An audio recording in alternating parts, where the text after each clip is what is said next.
Hello दोस्तों, नमस्कार। मेरे शेर सैनियों, आप सभी को नमस्कार, गुड मॉर्निंग, राधे राधे। आज फिर हम लेकर आ गए हैं आपका साइंस क्यूज और इसको आगे बढ़ाते हुए लेकर चलते हैं। फिर देर किस बात की। चलिए क्वेश्चन नंबर 1 से शुरू करते हैं। हर्ट्ज किसका मात्रक है? तो हर्ट्ज आपका मात्रक है आवृत्ति का। किस तापमान पर सेंटीग्रेड और फारेनहाइट का मान समान होता है? तो -40 डिग्री फारेनहाइट पे। डीएनए के मूल मात्रक कौन है? डीएनए के मूल मात्रक न्यूक्लियोटाइड्स है। ऊर्जा संरक्षण का क्या अर्थ है? तो ऊर्जा संरक्षण का क्या अर्थ है? तो ऊर्जा को न तो हम उत्पन्न कर सकते हैं और न ही उसे नष्ट कर सकते हैं, बल्कि उसे एक रूप से दूसरे रूप में संचित किया जा सकता है। रेल पटरी पर जोड़ पट्टी का प्रयोग किया जाता है। ये किस लिए किया जाता है? क्योंकि दो पटरियों को आपस में जोड़ने के लिए किया जाता है। डॉक्टर सीवी रमन को किस विषय के लिए नोबेल पुरस्कार मिला था? तो इनको भौतिक शास्त्र में नोबेल पुरस्कार मिला था। पूछेगा कब नोबेल पुरस्कार मिला था? तो 1930 में नोबेल पुरस्कार मिला था। और समुद्री मूल किसकी दूरी की इकाई है? तो समुद्री मूल नौवहन की दूरी की इकाई है। और सार्वभौमिक गुरुत्वाकर्षण का नियम किसने दिया था? तो सार्वभौमिक गुरुत्वाकर्षण का नियम न्यूटन ने दिया था। अब फ्राइड का संबंध किससे है? तो फ्राइड का संबंध सांख्यिकी से है। परमाणु रिएक्टर को ईंधन के रूप में प्रयोग कौन करता है? तो यूरेनियम। चंद्र ग्रहण कब लगता है? जब पृथ्वी सूर्य और चंद्रमा के बीच आ जाता है तो अब चंद्र ग्रहण लगता है। आकाश का रंग नीला क्यों दिखाई देता है? क्योंकि आकाश का नीला इसलिए दिखाई देता है कि वायुमंडल में अन्य रंगों की अपेक्षा नीले रंग को अधिक बिखेरता है। यातायात बत्ती में लाल रंग का प्रयोग क्यों किया जाता है? जो यातायात होती है उसमें लाल ही रंग का प्रयोग क्यों किया जाता है? क्योंकि लाल रंग का तरंगदैर्घ्य सबसे अधिक होता है और लंबा होता है। एक लैंप की बत्ती में तेल की बत्ती ऊपर चढ़ जाता है किस क्रिया के कारण? केशिकत्व क्रिया के कारण। मृदा विज्ञान में किसका अध्ययन किया जाता है? तो मृदा विज्ञान में मिट्टी का अध्ययन किया जाता है। न्यूटन के गति का नियम द्वितीय गति से क्या प्राप्त होता है? तो न्यूटन के द्वितीय गति के नियम से बल की परिभाषा प्राप्त होता है। सौर जगत में बृहत्तम, क्षुद्रतम और सर्वाधिक चमकीला ग्रह कौन है? तो बृहत्तम कहेगा, यानी बृहत्तम मतलब सबसे बड़ा, तो बृहस्पति। और क्षुद्रतम मतलब सबसे छोटा, तो बुध। और चमकीला मतलब सबसे चमकीला, तो शुक्र। और पूछेगा भोर और सांझ का तारा कौन है? तो भोर और सांझ का तारा भी शुक्र ही है।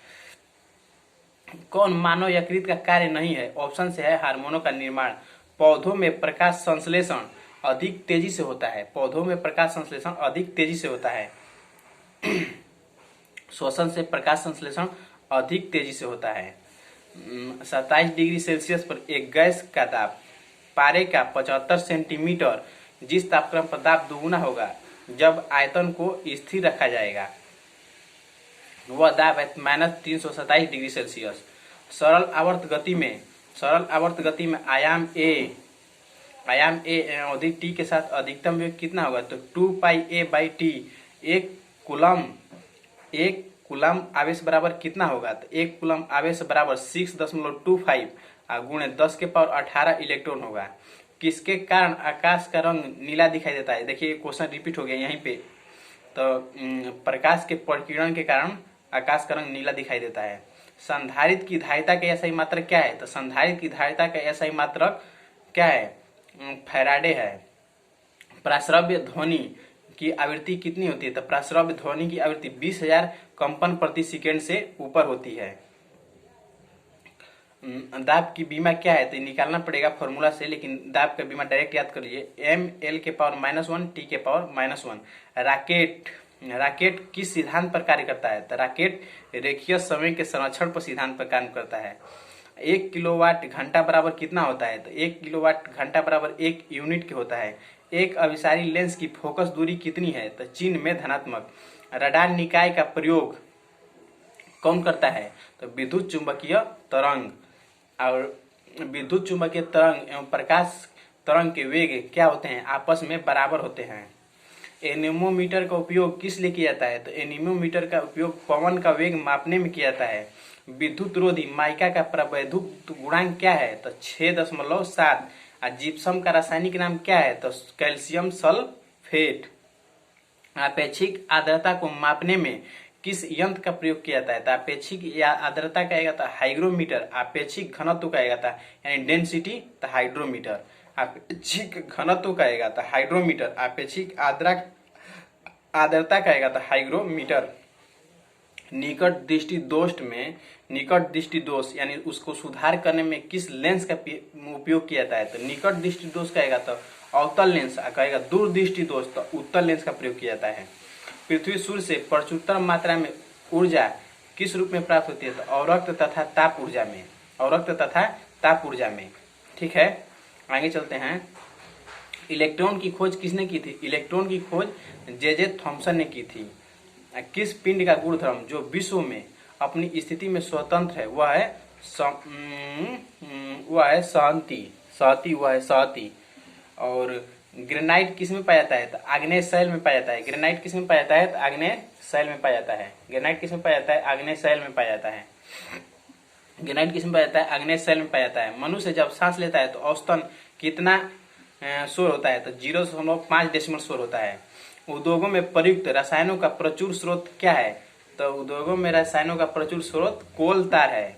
सामान्यतः विद्युत बल्बों में भरा जाने वाला गैस कौन है? तो विद्युत बल्ब में हमेशा नाइट्रोजन और आर्गन भरा जाता है। भविष्य का ईंधन किसे कहा जाता है? हाइड्रोजन को कहा जाता है।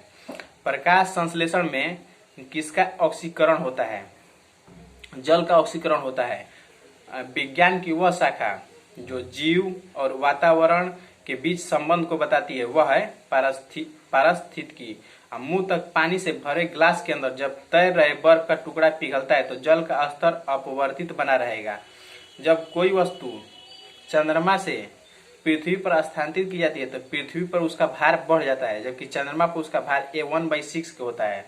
एक वस्तु का वजन सबसे अधिक कहाँ रखने पर होगा? तो एक वस्तु का वजन ध्रुव पर रखने पर सबसे ज्यादा होगा। ध्यान रखिएगा। एक पीढ़ी से दूसरी पीढ़ी में आनुवंशिक संरचना का स्थानांतरण पूरा किया जाता है तो किसके द्वारा? तो डीएनए के द्वारा। इसीलिए डीएनए टेस्ट कराया जाता है। उच्च तापमान किसके द्वारा मापा जाता है? तो उच्च तापमान पायरोमीटर के द्वारा मापा जाता है। गतिमान वस्तु में क्या होता है? तो गतिमान वस्तु में हमेशा गतिज ऊर्जा होता है। ध्यान रखिएगा। और नेक्स्ट पाइए, सबसे कठोर धातु के तत्व क्या है? तो प्लेटिनम। सबसे कठोर धातु तत्व प्लेटिनम है। ठीक है। अब बैरोमीटर से क्या मापा जाता है? तो बैरोमीटर से वायुमंडलीय दाब को मापा जाता है। न्यूटन की गति का कौन सा नियम जड़त्व के नियम का व्याख्या करता है? तो न्यूटन के गति का प्रथम नियम से जड़त्व का नियम हमें प्राप्त होता है। इसे इंग्लिश में लॉ ऑफ इनर्शिया कहते हैं, यानी जड़त्व का नियम। तो जड़त्व का नियम किस नियम से प्राप्त होता है? तो न्यूटन फर्स्ट लॉ से। ठीक है, चलिए नेक्स्ट। गति के नियम का खोज किसने किया था? तो गति के नियम का खोज बोलेगा तो न्यूटन ने किया था। सबसे हल्की धातु कौन है? तो सबसे हल्की धातु कहेगा तो लिथियम। अब पूछेगा, तुरंत ही पूछता है सबसे भारी धातु, तो याद कर लीजिएगा सबसे भारी धातु कहेगा तो ओस्मियम। ठीक है। छोटे बच्चों में ऐंठन मरण होने का कारण किसी कमी से होता है? तो विटामिन B1 की कमी से होता है। पोर्टलैंड सीमेंट के प्रमुख संकटों में शामिल कौन है? तो लाइम, सिलिका और एल्यूमिना। इंसुलिन स्रावित होती है पैनक्रियाज में। सबसे पहले प्रयोगशाला में बनाया गया कार्बनिक यौगिक कौन था? यूरिया। लेड भंडारित बैटरियों में कौन सा अम्ल प्रयुक्त किया जाता है? तो लेड भंडारित बैटरियों में सबसे प्रयुक्त कौन होता है? सल्फ्यूरिक अम्ल होता है। प्रकाश संश्लेषण के दौरान प्रकाश ऊर्जा को रूपांतरित होती है। प्रकाश ऊर्जा रासायनिक ऊष्मा ऊर्जा में रूपांतरित होती है। कोण की इकाई यानी कोण का मात्रक क्या है? तो कोण का मात्रक क्या है? रेडियन। क्रायोजेनिक इंजनों में प्रयोग किसमें होता है? तो क्रायोजेनिक इंजन रॉकेट प्रौद्योगिकी में प्रयोग होता है। ठीक है। दो विभिन्न क्षेत्रों में नोबेल पुरस्कार प्राप्त की थी, वो कौन थी? तो मैडम क्यूरी थी। फिजिक्स में भी और केमिस्ट्री में भी, दोनों में, दो क्षेत्र में प्राप्त की थी। और यकृत द्वारा स्रावित पित्तरस कहाँ संचित आता है? तो पित्ताशय में। प्रस्वेदन क्या है? शरीर के ताप को नियंत्रित रखता है प्रस्वेदन। ठीक है। नेक्स्ट आइए, वाहनों के पीछे का दृश्य देखने के लिए किस दर्पण का प्रयोग किया जाता है? वाहनों के पीछे का दृश्य देखने के लिए उत्तल दर्पण का प्रयोग किया जाता है, जिसे साइड मिरर कहते हैं। साइड मिरर उत्तल दर्पण होता है, याद रखिएगा। कहेगा दाढ़ी बनाने में किस लेंस का प्रयोग करते हैं? तो दाढ़ी बनाने में अवतल दर्पण का प्रयोग करते हैं। आप पूछेगा कि दंत चिकित्सक डॉक्टर किस दर्पण का प्रयोग किया जाता है तो वो भी अवतल दर्पण का प्रयोग करता है। नींबू और संतरे में कौन सा अम्ल पाया जाता है? तो नींबू और संतरे में साइट्रिक अम्ल पाया जाता है। ग्लोबल वार्मिंग के लिए मुख्य रूप से किस गैस के लिए उत्तरदायी ठहराया गया है? तो CO2 54% और CH4 मीथेन 30%। ठीक है, नेक्स्ट क्वेश्चन पे आइए। एक साधारण घड़ी गर्मी में सुस्त हो जाती है क्योंकि पेंडुलम की लंबाई बढ़ जाती है, इसलिए दोलन काल भी बढ़ जाएगा, याद रखिएगा। जड़त्व आघूर्ण का मात्रक क्या है? तो जड़त्व आघूर्ण का मात्रक किलोग्राम मीटर स्क्वायर होता है। 1 जूल बराबर कितना होता है? 1 जूल बराबर 10 के पावर 7 अर्ग के बराबर होता है। प्लास्टर ऑफ पेरिस का रासायनिक नाम क्या है? तो कैल्शियम सल्फेट हेमीहाइड्रेट 2CaSO4H2O। ध्वनि तरंगे होती है आंशिक लंबवत और आंशिक तिर्यक। ठीक है, कैमरे में उपयोग किया जाने वाला लेंस कौन है? तो कैमरे में जो हम लोग लेंस का उपयोग करते हैं तो वो उत्तल लेंस का प्रयोग करते हैं। एक स्वतंत्र रूप से लटका हुआ चुंबक सदा स्थिर रहता है, वह दिशा है उत्तर से दक्षिण। यदि लोलक की लंबाई 4 गुनी की जाए तो लोलक झूलने का समय कितना हो जाएगा? 2 गुना हो जाएगा। एक वस्तु को कहाँ रखा जाए ताकि एक मूल तथा आभासी स्थिति उत्तरोत्तर लेंस द्वारा समान आकार में पाई जा सके, फोकस की दुगुनी लंबाई पर। और किसी तार की दूरी नापने के लिए प्रयुक्त यूनिट क्या है? प्रकाश वर्ष। एक प्रकाश वर्ष बराबर क्या होता है? 9.46 × 10 के पावर 12 मीटर या 9.46 × 10 के पावर 15 मीटर या 9.46 × 10 के पावर 12 बोलेंगे तो किलोमीटर हो जाएगा। इसके लिए हम माफी चाहेंगे। आपेक्षिक घनत्व मापने के लिए किस यंत्र का प्रयोग किया जाता है? तो आपेक्षिक घनत्व नापने के लिए हाइग्रोमीटर का प्रयोग किया जाता है। और फिर एक बार रिपीट कर रहे हैं, आपेक्षिक आर्द्रता कहेगा तो हाइग्रोमीटर का उपयोग करते हैं। इसमें बहुत कंफ्यूजन है। आपेक्षिक आर्द्रता कहेगा तो हाइग्रोमीटर, आपेक्षिक घनत्व कहेगा तो हाइड्रोमीटर। इस दोनों क्वेश्चन में बहुत ही कंफ्यूजन है और इसको ध्यान से एक बार देख लीजिएगा। फिर मिलते हैं नेक्स्ट वीडियो में और वीडियो यहीं पे समाप्त करते हैं। और अगर वीडियो आप सभी को अच्छा लगे तो लाइक कीजिएगा, शेयर कीजिएगा, सब्सक्राइब कीजिएगा और कमेंट जरूर कीजिएगा। आपका कमेंट का मुझे इंतजार रहेगा। और लास्ट में जाते जाते एक मोटिवेशन कोट, मंजिल ने हौसलों से कहा तेरे बस की बात नहीं, हौसला ने मंजिल की आंखों में आंखें डालकर बोला चल झूठी तेरी इतनी औकात नहीं। Thank you, best of luck.